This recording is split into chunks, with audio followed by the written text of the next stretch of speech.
ya kan? Dan apa itu AI? Ada yang tahu apa itu coding?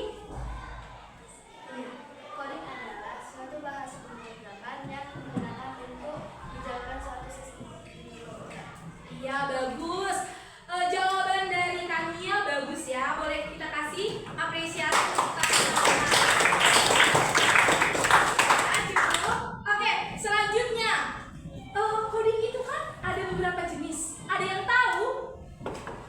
Oke, iya, Revan. Coding itu memiliki beberapa jenis: 1. HTML, 2. Python, 3. Cloco, dan 4. JavaScript. Nah, ya jawabannya juga bagus ya, lengkap ya. Ayo kita kasih tepuk tangannya. Ya. Oke, selanjutnya di sini Miss mau menjelaskan mengenai mengembangkan nilai-nilai etik dalam coding dan KA. Oke? Nah, apa sih pengertian etika dalam kecerdasan artifisial? Yaitu Miss bacakan ya. Yaitu seperangkat prinsip moral dan nilai-nilai yang digunakan untuk memastikan bahwa mengembangkan, menggunakan, dan menerapkan teknik AI dilakukan secara bertanggung jawab, adil, transparan, dan tidak merugikan manusia maupun lingkungan. Nah, kita lanjut lagi. Apa sih tujuannya kita belajar etika dalam KA? Nah, tujuannya itu yang pertama, poin pertama itu ada melindungi hak dan martabat manusia. Yang kedua ada mencegah bias dan diskriminasi algoritma. Ketiga ada menjamin transparansi dan akuntabilitas sistem. Yang keempat itu ada menghindari penyalahgunaan AI seperti deepfake, manipulasi data, dan yang lain-lain. Nah, untuk yang pertama ya, disulas sedikit ya, melindungi hak dan martabat manusia. Itu contohnya kayak kan sekarang itu kan banyak nih. Pernah dengar nggak sih bahwasannya banyak bank-bank yang uangnya hilang dari ATM. Nah, itu karena kurangnya etika dalam KA yang digunakan oleh aplikasi bank tersebut. Nah, makanya kita itu sejak dini SMP itu harus sudah belajar bagaimana ya kita menggunakan AI itu dengan betul. Sebelum kita lanjut kedua, di sini ada yang pernah menggunakan aplikasi AI atau KA? Siapa yang tahu apa aja? Iya, karena ChatGPT. iya, betul. ChatGPT adalah salah satu aplikasi AI yang sering digunakan oleh siswa, guru, dan semua orang masyarakat. Kenapa coba? Karena ChatGPT mampu menjawab dengan cepat apa yang kita tanyakan, betul. Nah, lanjut kedua, mencegah bias dan diskriminasi algoritma. Sama juga ya, yang melindungi data, menjamin transparansi dan akuntabilitas sistem. Nah, sebetulnya yang poin ketiga ini masih kurang. Makanya kenapa kita itu mencanangkan tujuan etika dan KA. Nah, yang keempat itu menghindari penyalahgunaan AI seperti deepfake, manipulasi data. Sebetulnya kalau kita lihat ya, kita flashback, sekarang kan banyak, kalau kita punya media sosial kan banyak ya, dia kayak anak bayi aja bisa ngomong kan. Padahal itu kan salah satu dari kecanggihan AI kan. Tapi kan itu kan jadi deepfake, manipulasi data kan. Padahal kan kecil dia bisa ngomong. Terus ada juga yang katanya kebakaran rumah si A, padahal nggak kebakaran karena dia bisa diedit dari AI kayak gitu. Sebetulnya AI untuk tahun ini itu masih belum bagus. Makanya AI kita harus tahu kayak mana tujuan etikanya biar kita nggak menyalahgunakan. Nah, selanjutnya mengapa etika dibutuhkan? Coba Steve baca. Etika KA dibutuhkan untuk memastikan bahwa teknologi digunakan untuk kebaikan bersama bukan hanya untuk kepentingan. Sistem AI bekerja adil, aman, dan bertanggung jawab. Keputusan otomatis membuat AI tidak merugikan manusia atau lingkungan. Masyarakat memiliki kepercayaan terhadap teknologi yang digunakan. Nah, ya betul. Etika KA atau AI itu dibutuhkan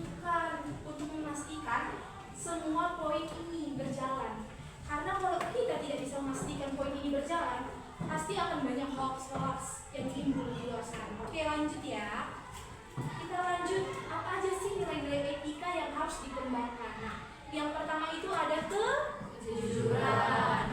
Terus yang kedua ada apa? Tanggung jawab. Ya, betul, tanggung jawab. Ketiga, Keadilan. keempat, Privasi. kelima. Transparansi. Nah, keenam, Keamanan. terakhir.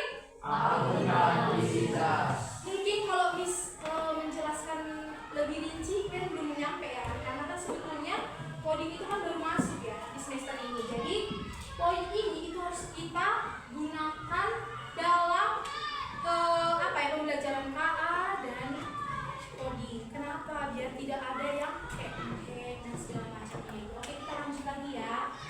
Oke, bagaimana cara mengembangkan nilai-nilai etik? Yaitu yang pertama, pendidikan etika digital sejak dini. Nah, makanya kenapa pemerintah itu menganjurkan dari SMP nih harus ada coding. Bukan dari SMP aja, SD pun harus sudah ada coding. Nah, yang kedua, refleksi etika dalam proyek coding.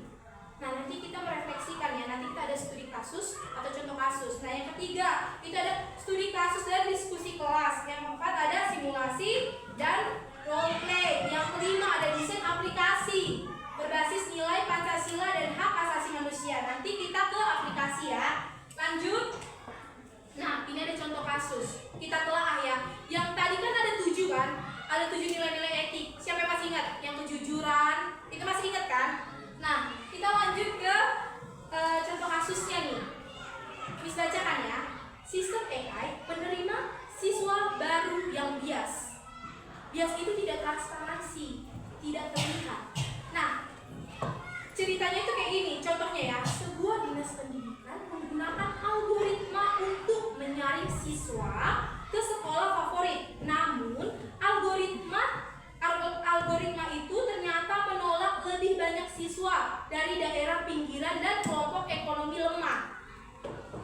Coba kalau kita dengar lagi, dibikin suatu program, tapi di program itu yang hanya bisa diterima itu siswa dari kalangan yang tidak pinggiran dan yang kaya ekonominya. Berarti dalam pemrograman itu sudah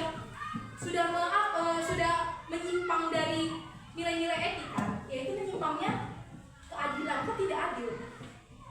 Ya kan, sama nanti ada program yang dibuat dan program yang dibuat itu sama menyimpang. Karena kenapa? Nanti kita telah lebih lanjut. Kenapa menyimpangnya? Di mana menyimpangnya, Miss? Gitu. Terus habis itu ada transparansi. Kan dia tidak transparansi karena sama yang kayak Miss buat nanti programnya, tidak bisa dilihat secara umum pengumumannya. Seperti itu. Nah, kejujuran. Sistem itu tidak jujur. Kan seolah-olah semua diterima ternyata yang daerah pinggiran dan daerah ekonomi lemah itu tidak dapat. Seperti itu. Oke? Ada yang mau bertanya terkait ini atau kita lanjut langsung ke program? Lanjut, Miss. Ya, kita lanjut ke program ya.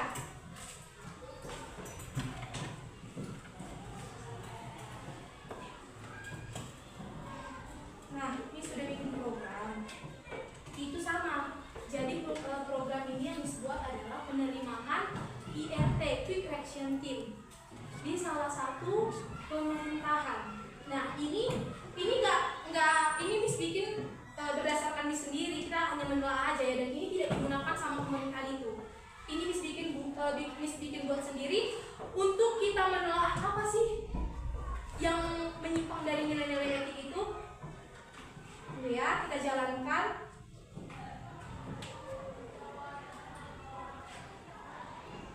Oke, kita bikin dulu passwordnya.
itu ada keahlian di bidang renang. Sampai sini masih aman ya, masih aman aja ya. Sampai sini kita masih aman. Oke, kita keluar. Sudah, kita lanjut ke data alternatif.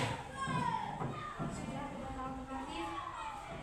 Siapa yang mau namanya kita masukkan? Boleh belajar. Oke, bikin aja dulu kodenya ya. PHL. Oke. Kita klik dulu tambah PHL.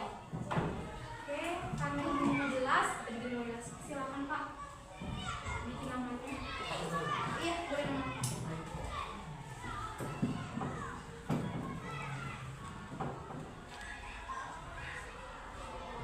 Oke, bisa diklik dulu simpannya. Di tengah bang. Enggak, yang simpannya. Iya, maksudnya gini. Dia memang agak-agak simpan. Oke, klik jendela informasinya. Oke, klik lagi. Oke, sekarang boleh keluar dulu Kak. Klik. Jangan kemana-mana. Kan data bang kan. Oke, lanjut. Pilih data. Terus ke data penilaian. Ya. Nah, klik tambah. Button tambah. Dia agak di tengah, coba klik. Tuh ya, maaf ya. Oke, pilih. Tadi nomor berapa? Ini dia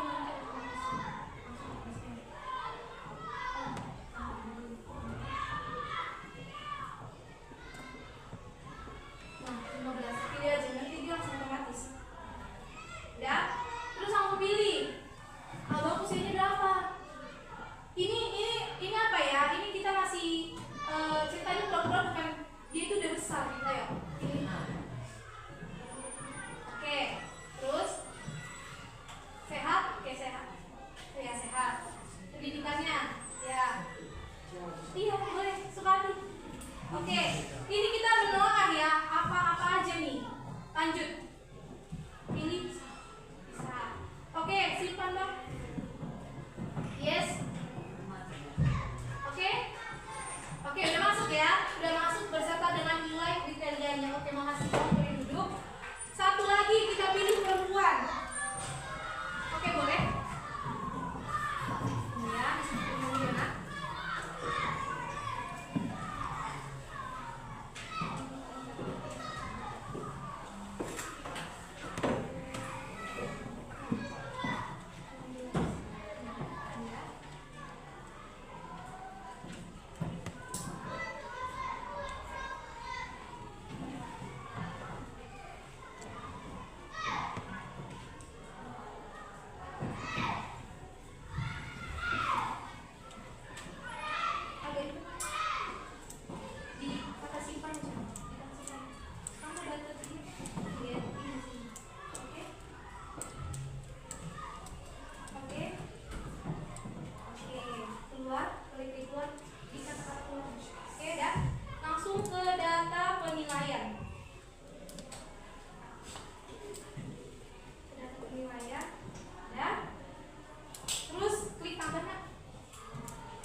Oke, sekarang kita telaah ke menu proses.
tinggi. Jadi yang tidak tinggi itu hanya di usia relawan dan pendidikan. Itu tidak terpaku. Jadi yang menunjang nanti hasil dari proses itu di KA2 dan KA5. Kita coba ya. Tunggu. Kita klik proses. Dan kita klik proses. Dan Praja di peringkat berapa? Oh, enggak ada ya. Praja di peringkat 3. Feby di peringkat 16. Kenapa? Karena iya, karena dia tidak sehat dan karena dia tidak bisa berenang. Jadi kalau kita telah dari contoh program yang kuat, apa kejenjangan nilai yang melanggar dari etika? Apa dia di sini? Misalnya, bikin ya, persyaratan untuk menjadi IRT itu dari usia 21 sampai 45. Jenis kelamin laki-laki dan perempuan. Jadi kalau misalnya kita lihat, kan otomatis semua itu kan masuk ke dalam persyaratan kan? Terus kalau kita lihat, ternyata baby ikut padahal udah sesuai dengan persyaratan, kok dia di peringkat terakhir? Berarti dalam informasinya itu ada yang tidak jujur. Karena kenapa? Ini kan tidak di webcam. Ini kan hanya aplikasi berbasis software. Kenapa dia tidak jujur? Kan dia dalam informasi apa benar itu kan tidak dikasih tahu bahwasanya kriterianya itu ada persentase. Jadi sama kayak yang studi kasus tadi, penerimaan siswa. Jadi kalau siswa yang sekolah pinggiran dan miskin itu nilainya paling kecil. Sedangkan harusnya semua manusia itu bisa mendapatkan pendidikan yang layak. Sama juga kayak ini kan kerjaan juga kan. Jadi harusnya kalau misalnya kita membuat suatu web atau KA atau EA itu harus juga menginformasikan kejujuran, transparansi dan sebagainya. Ini masih dalam studi kasus penerimaan. Ya kan, kayak sama. Kayak tahun lalu juga kita tahu kan, kakak kelas kita yang masuk SMA juga sama seperti itu kan. Websitenya tidak ada transparansi, ini juga sama. Oke, kita coba cetak ya. Kita coba cetak. Nah, apakah sama hasilnya? Iya, sama kan. Raja masih di peringkat 3. Kita tengok Feby itu lulus enggak ya? Kita tengok ya.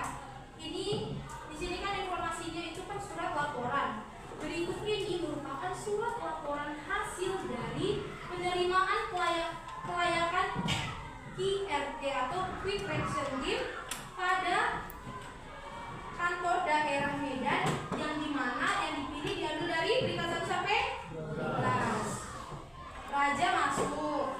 Sudah, Feby tidak masuk seperti itu karena Feby memiliki kriteria yang rendah.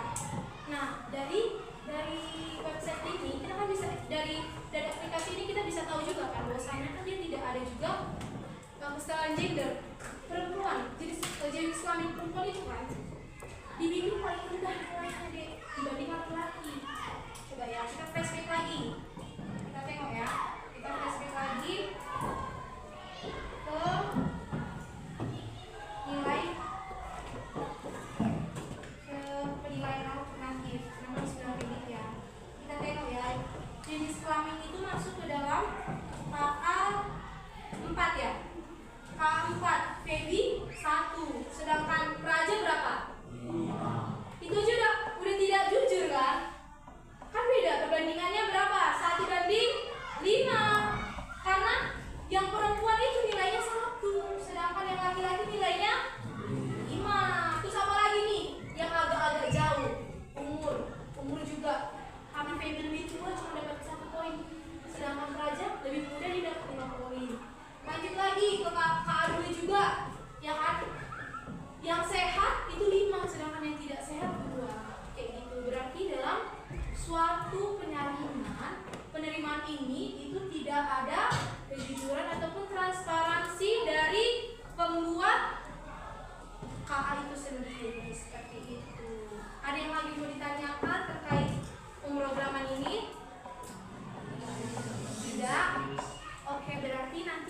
tugasnya kita satu orang itu mencari kasus studi masalah di ChatGPT. Kalian sudah tahu kan bagaimana menggunakan ChatGPT? Sudah. Oke, berarti nanti itu tugas di rumah ya. Nanti kita jumpa lagi di pertemuan selanjutnya. Oke, siapa lagi yang pimpin doa pulang? Ayo, ayo. Ayo boleh. Lanjut Kak. Teman-teman, sebelum kita mengakhiri pelajaran kita, mari kita berdoa. Terima kasih ya Bapak, karena Engkau kami dapat menyelesaikan pendidikan kami pada hari ini dengan sangat lancar. Ya Bapak, kami ingin beristirahat, berkatilah guru-guru kami dan juga orang tua kami yang sedang mencari nafkah bagi kami. Hanya doa anaknya Bapak, Santo Yesus Kristus.